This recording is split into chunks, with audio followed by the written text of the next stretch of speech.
Hi guys, Paper Pro Tutorials is here. We have a cool video about how to clean scissors and how to sharpen them, and I use my favorite brand Fiskars scissors and the same brand tool which allows me to sharpen them pretty easy and fast, and I do this every day like this.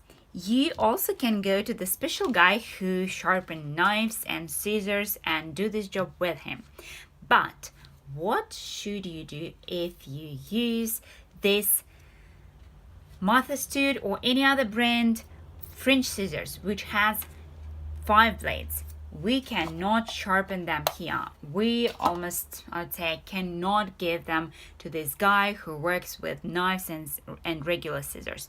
But however, these scissors, they got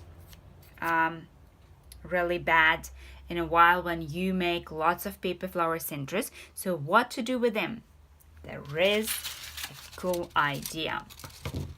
Yogurts, jams, hummus, honeys, whatever you have in your kitchen, just collect these thin aluminium lids from your plastic jars. And what you do, you just make a fringe with your scissors and this stuff. When you cut metal by metal, your scissors, they got sharpened up. It's easy. Every one of you have a few aluminium stuff in your kitchen. At least you can use the aluminium foil. I don't like to use my foil just because I don't like to waste materials, even if it is just metal. Why to go and buy foil if I can collect?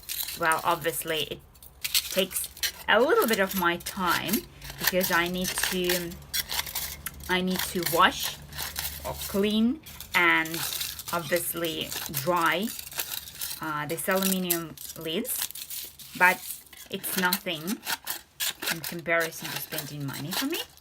So I do this from time to time, and then all this aluminium rubbish we do not put right to the bin. We just make a bowl with it and put into the Coke or beer tin and recycle as a regular metal, because this is a recyclable material. And now your scissors are sharp and nice again, and you can go on with your paper flower centers. Enjoy this video, sharpen your scissors regularly, and show us your flowers. Paper Pro Tutorials was here. Have a good day.